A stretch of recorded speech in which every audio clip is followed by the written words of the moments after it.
Radio Pays. Pour le 8 mars, on ne veut pas de roses, on veut des droits. C'est ce que demandent de plus en plus d'associations et de femmes, bien évidemment, partout en France. Car la journée internationale des droits des femmes est avant tout plus qu'une célébration, une occasion supplémentaire de mettre un coup de projecteur sur les nombreuses facettes du sexisme. Hier encore, le premier baromètre sexisme du Haut Conseil à l'égalité femmes-hommes a révélé que le sexisme reste encore ancré dans nos quotidiens, famille, foyer, travail ou même dans les transports, et a appelé le HCE, ce Haut Conseil, à lutter en priorité contre l'impunité des violences faites aux femmes, un sujet dont on va parler ce matin avec Claude Audrey-Léveillé. Bonjour. Bonjour. Merci beaucoup d'avoir accepté notre invitation. Claude Audrey-Léveillé, vous êtes la directrice du bureau d'aide aux victimes au tribunal judiciaire de Cayenne, mais aussi de l'association 973 AVIP, association d'aide aux victimes d'infractions pénales. Si vous êtes avec nous ce matin, c'est entre autres et surtout pour parler de cette exposition, cette expographie itinérante, mots et mots de femmes, qui a été inaugurée donc hier à Cayenne. On va commencer par en dire quelques mots. De quoi est-ce qu'il s'agit exactement, une expographie itinérante, c'est-à-dire, ça veut dire quoi ? Donc effectivement, nous avons répondu à notre fédération France Victimes suite à la mobilisation du collectif Mots et mots de femmes qui a souhaité porter à l'attention du plus grand nombre des informations relatives aux violences faites aux femmes. Et donc c'est dans cette logique qu'il y a eu cette expographie, donc exposition, composée de photographies, composée également de témoignages, composée également d'outils, de coordonnées, de contacts, pour que les victimes, également les personnes qui sont au contact de ces victimes, sachent vers qui se tourner en tel cas, en pareil cas. Et c'est vraiment dans cette dynamique de proposition d'outils pédagogiques que en tout cas, l'association de Guyane a souhaité réellement répondre favorablement à l'appel de sa fédération. Voilà, mots M-O-T et mots Exactement. M-A-U-X de femmes, avec évidemment le jeu de mots là-dessus. Je ne vais pas citer tous les endroits qui ont accueilli cette exposition et qui vont l'accueillir. Il y en a eu beaucoup. Au total, ça va se faire dans 500 villes, et à chaque fois, ou très souvent, les lieux d'affichage qui sont retenus, ce sont des tribunaux judiciaires, des cours d'appel. Pourquoi ces endroits-là en particulier ?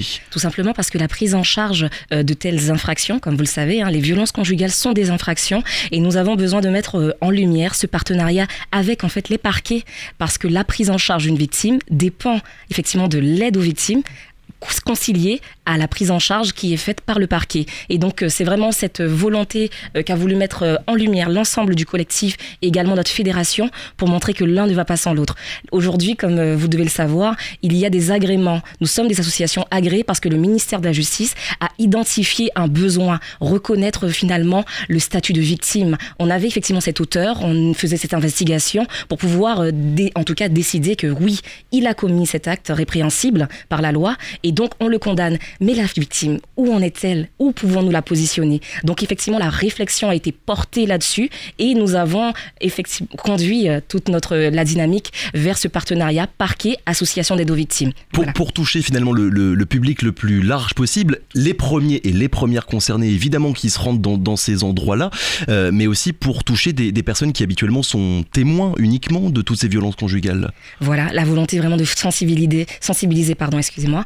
Et il faut prendre conscience que certaines personnes n'identifient pas ce qu'est la violence conjugale. Donc au travers de cette expographie, vous avez des explications, des définitions qui nous permettent de vraiment entrevoir tout ce carcan qui est lié aux violences. Nous avons un violentomètre qui est affiché au niveau d'un de nos sites, donc au niveau de la cour d'appel située au 15 avenue Général de Gaulle. C'est quoi exactement ce violentomètre ? Il se représente tout à fait comme un thermomètre, avec effectivement la partie toute verte qui correspond aux situations, aux actions qui sont acceptables, et bien sûr, quand on va vers le rouge, à tout ce qui n'est pas acceptable, tout simplement.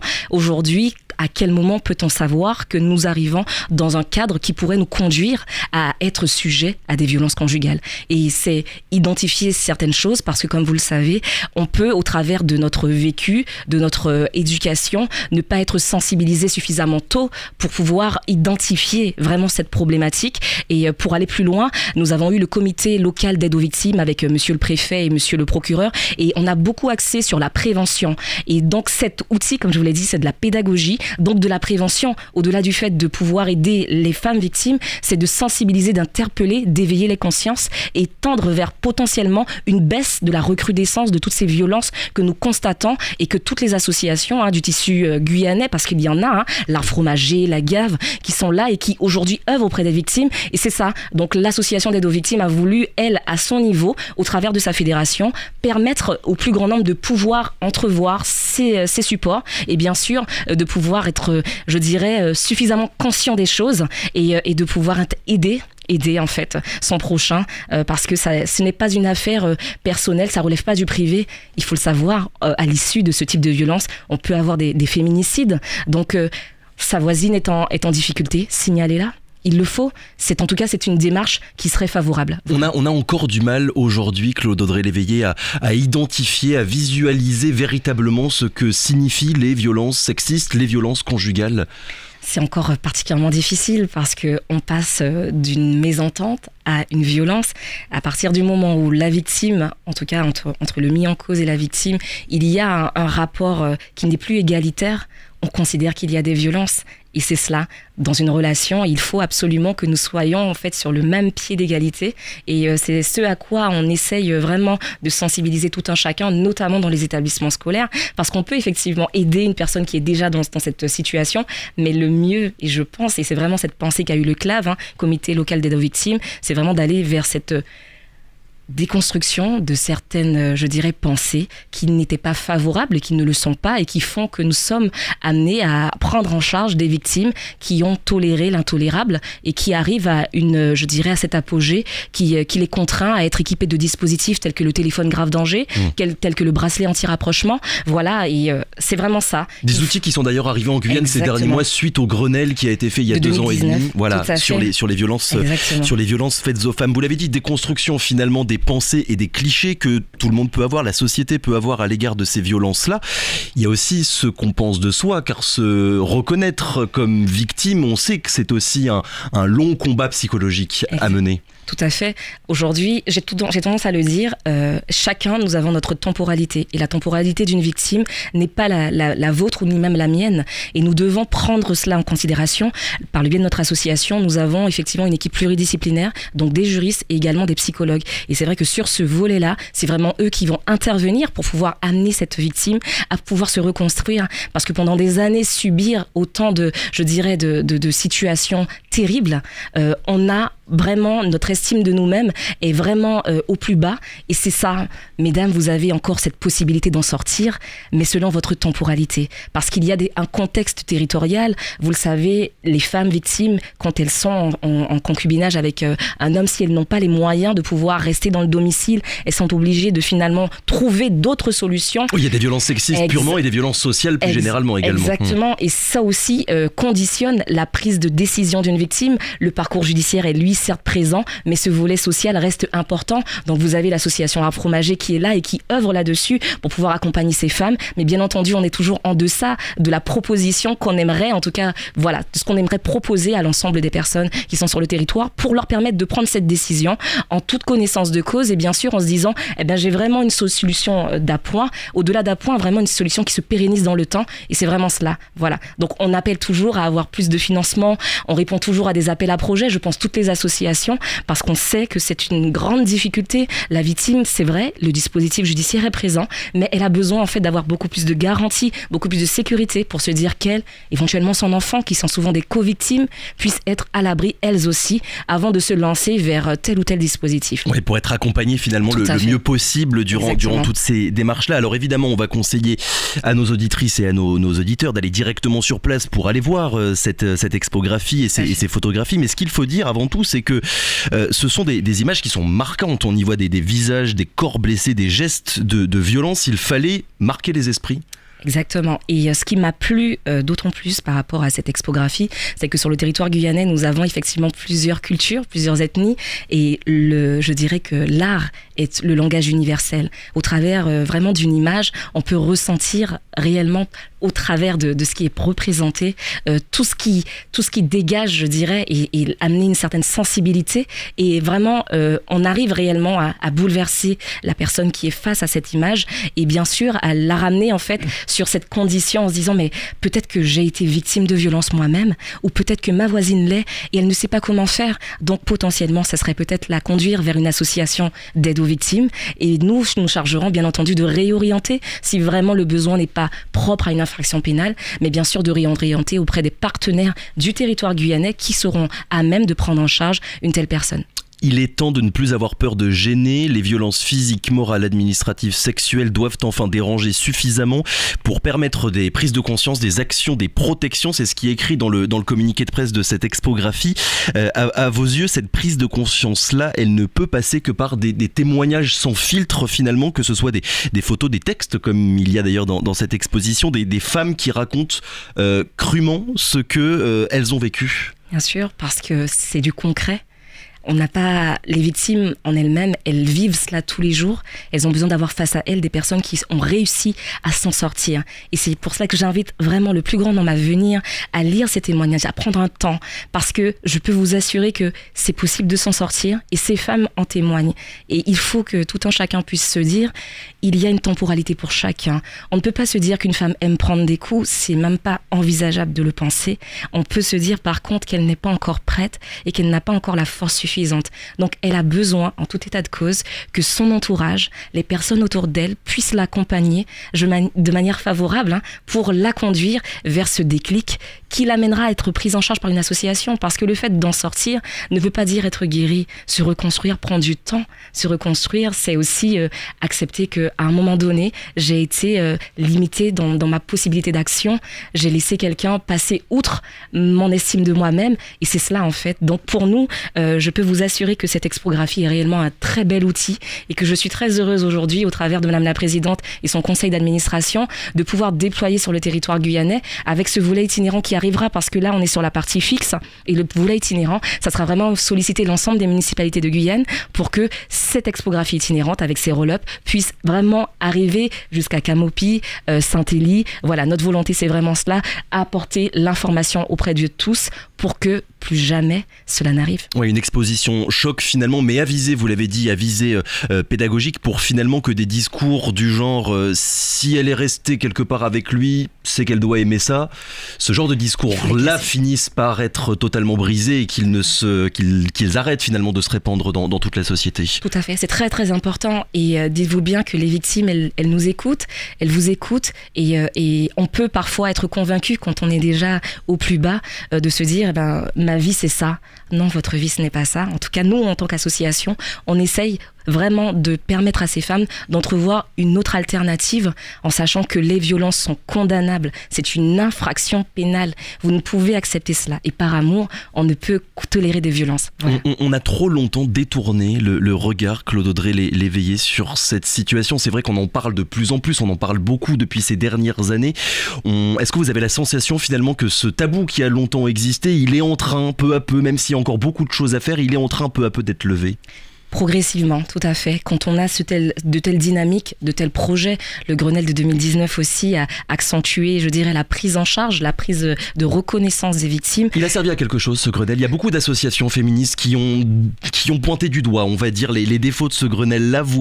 Qu'est-ce que vous en pensez? Alors, je ne serais pas comme les associations féministes, mais nous, à notre niveau, c'est vrai que les dispositifs tels que le téléphone grave danger, le bracelet anti-rapprochement, notre intégration complète au niveau du parquet, nous avons la gestion du bureau d'aide aux victimes, tribunal judiciaire de Cayenne. Il y a une chargée de mission violence intrafamiliale au sein du parquet avec qui nous travaillons de concert en collaboration et je peux vous assurer que tout cela découle de ce Grenelle. Donc c'est sûr, les choses ne vont pas à la vitesse que nous l'aurions souhaité, cependant elles avancent et je pense qu'il faut vraiment saluer cela et je confirme que monsieur le procureur de la République nous associe à cette démarche à tous les niveaux. Monsieur le procureur général de la Cour d'appel aussi a validé notre projet. Ils ont été vraiment très enchantés à l'idée de pouvoir proposer un tel outil au travers de l'association. Donc nous aussi, on montre que nous sommes dotés, en tout cas nous avons des dotations et que derrière, on essaye d'œuvrer aussi à notre niveau pour voir dans quelle mesure on pourrait porter l'information de manière différente qui puisse vraiment accompagner toute la population. Vu qu'on parle de justice, Claude Audrey-Léveillé, avec la Cour d'appel et le tribunal judiciaire qui accueillent, on l'a dit, ces expositions, depuis ces dernières années, il y a beaucoup de parquets partout en France qui ont demandé plus de moyens pour mieux lutter contre les violences conjugales. En Guyane, on en est où? Est-ce que la justice, à vos yeux, a vraiment les moyens de répondre à tout ça? Puisqu'on le rappelle, selon le ministère de l'Intérieur, la Guyane est un des départements français qui enregistre le plus grand nombre de femmes qui sont victimes de violences conjugales chaque année. Tout à fait, les chiffres officiels précisent 10 femmes sur 1000 sont concernées par des violences en Guyane. Et, ce qui est supérieur aux moyennes nationales. Complètement, on est sur 5 femmes, donc on est vraiment au-dessus de tout. Pour répondre à la question, je ne pourrais pas apporter la précision relative au tribunal judiciaire. Nous, au niveau de l'aide aux victimes, je peux vous préciser que nous avons besoin de moyens. Ouais. Nous avons besoin de renforcer les équipes. Et c'est vrai que nous sollicitons beaucoup plus de moyens parce qu'il y a beaucoup plus de signalements, donc beaucoup plus d'évaluations à faire pour prendre en charge les victimes. Donc, on attend encore, nous, à notre niveau, des moyens supplémentaires pour pouvoir accompagner au mieux, je dirais, la juridiction et aider au mieux les victimes du territoire guyanais. Parce que, comme vous le savez, il est très vaste et il faut pouvoir se déployer un peu partout parce qu'il n'est pas juste que ce soit juste l'île de Cayenne qui puisse bénéficier d'un tel accompagnement. On aimerait pouvoir se déployer vraiment beaucoup plus loin et on sollicite en fait toutes les parties prenantes de la société civile, notamment, bien sûr, le ministère de la Justice. Voilà. Pour en revenir à cette expographie, est-ce que quelque part on peut la présenter comme étant à mi-chemin entre, on va dire, le documentaire et l'exposition artistique? Parce que c'est vrai qu'il y a aussi certaines photos, moi le premier, quand je les ai vues hier, je me suis dit, elles sont dures, mais quelque part elles sont belles. Elles sont magnifiques. Je ne vous ai pas parlé de nos marraines. Nous avons 4 marraines dans cet événement. Nous avons Madame Georges Abran-Méry, qui est la première déléguée aux droits de la femme, Madame Emeline Octavie, qui est une auteure, Madame Myrmande Flezin, qui est une comédienne et aussi une slameuse, et Madame Mariana Royer, qui elle est une grande chef d'entreprise. Donc aujourd'hui, pour faire le lien avec ce que vous venez de me dire, lorsque je me suis déplacée donc hier avec les marraines, il a été effectivement précisé je dirais la beauté de ce tel chef-d'œuvre. C'est comme ça qu'elles l'ont appelé, parce que, comme vous le disiez, au travers de cette souffrance, on a vraiment ce côté poétique qui en ressort et qui aussi a vocation à vous interpeller. Quand vous avez été interpellé, sachez que d'autres personnes qui sont dans cette situation le seront aussi. Surtout que nous aurons tout public, vous aurez des enfants. Donc voilà, sachez que la volonté de bouleverser tout un chacun, c'est vraiment pour interpeller, éveiller les consciences et non pour faire du mal. Et les hommes dans tout ça, je l'ai dit, cette exposition, elle va se dérouler dans 500 villes avec le soutien, vous venez d'en parler, de 400 marraines, 400 personnalités, dont 4 en Guyane. Mais finalement, où sont les hommes dans ce combat-là? Tant que la prise de conscience, elle ne sera pas partagée par l'ensemble de la population, par les hommes et par les femmes, les choses se répéteront quelque part. La volonté du collectif, et j'adhère à cette volonté, c'est de montrer à ces personnes victimes qu'il y a certaines personnes qui arrivent à en sortir. Et elles ont besoin, en fait, d'avoir cette réalité face à elles. Vous et moi... D'exemples de femmes qui y sont arrivées. Tout à fait. Vous et moi, si nous n'avons pas été en pareille situation, comment pouvons-nous nous positionner face à ces femmes en toute humilité, en toute bienveillance, en leur disant « vous pouvez vous en sortir » alors même que nous n'avons pas été impactés à ce titre-là. Donc c'est vraiment dans cette dynamique que le collectif a souhaité vraiment porter cette action par des femmes. Et je pense que c'est une très bonne chose parce que la femme a besoin, et les jeunes filles aussi ont besoin de se dire qu'il y a des perspectives d'avenir pour les femmes. On peut devenir des cadres, on peut devenir, et effectivement, on peut aller au-delà même des espérances pour pouvoir tendre vers un bel avenir, même si tout n'est pas parfait. Oui, parce que, évidemment, cette exposition, elle montre sans détour les conséquences physiques des violences conjugales, mais aussi les conséquences psychologiques et les situations d'emprise dans lesquelles se retrouvent beaucoup de femmes. Tout à fait, c'est exactement cela. Vous avez vraiment résumé tous les éléments qui sont, en tout cas, répertoriés au travers de cet outil pédagogique. C'est un sujet, Claude Audrey-Léveillé, les violences faites aux femmes, un sujet dont on parle, dont les médias, mais plus généralement toute la société parle de plus en plus, et pourtant j'ai les chiffres, l'an dernier, 113 femmes mortes en France sous les coups d'un conjoint ou ex-conjoint. Cette année, depuis le 1er janvier, on est déjà à 14 féminicides. C'est un combat qui va encore durer de longues années. Bien entendu, et comme je vous le disais, il faut déconstruire, et bien entendu, il faut aussi être sur la prévention. Je pense que c'est un axe qui est prioritaire. Là, dans le cadre de cette tournée liée à cette expographie, avec les marraines, nous allons intégrer les établissements scolaires, nous allons présenter le cadre des violences pour essayer, autant que faire se peut, de répertorier leurs interrogations donc à ces enfants et bien sûr leur indiquer, je dirais, la marche à suivre et jusqu'où on peut aller effectivement dans le cadre d'une relation. Oui, parce que contrairement à ce qu'on pourrait penser, et c'est ce qu'a indiqué ce baromètre dont je parlais tout à l'heure, les violences sexuelles sont très présentes chez les jeunes, alors qu'on pourrait avoir tendance de penser que c'est quelque chose qui est en voie d'être réglé. Pour terminer, Claude Audrey-Léveillé, on l'a dit dans cette exposition, il y a des photos, mais il y a aussi des témoignages, des textes écrits par des femmes. Est-ce que ce serait possible que vous nous lisiez un de ces textes justement pour terminer là-dessus? Bien sûr, bien sûr. Je suis une femme et je n'ai jamais subi de violence physique ou psychologique. Je suis une femme et j'ai peur de rentrer trop tard chez moi en transport en commun. Je suis une femme et j'ai appris à marcher vite, la tête baissée, en évitant les regards quand je suis seule à la tombée de la nuit. Je suis une femme et mon cœur s'emballe quand un homme s'assoit à côté de moi. Je suis une femme et si je porte une jupe, je vais devoir accepter les réflexions et les regards gênants. Je suis une femme et je me sens vulnérable. Mais je suis une femme de 2020 et j'en suis fière. Je suis une femme et je vois que les choses bougent. Je suis une femme et je veux me sentir forte. Je suis une femme et je peux devenir qui je veux. Je suis une femme et j'ai des convictions. Je suis une femme et je suis solidaire. Audrey Adicéum, qui est l'une des marraines de cet événement. Un texte à retrouver dans cette expographie. On va d'ailleurs redonner, pour terminer là-dessus, l'adresse. C'est gratuit, c'est disponible à tout le monde? Exactement, ces affiches, elles sont apposées aux grilles du tribunal judiciaire de Cayenne, qui est sur le site du Larivot, et également de la cour d'appel qui est au centre-ville, avenue Général de Gaulle. Merci beaucoup d'avoir été avec nous, Claude Audrey-Léveillé. Je le rappelle, directrice du bureau d'aide aux victimes. On n'a pas eu le temps de dire quelques mots sur votre association, mais on vous réinvitera pour en dire quelques mots. Donc l'association 973 AAVIP, l'association d'aide aux victimes d'infractions pénales. Merci encore.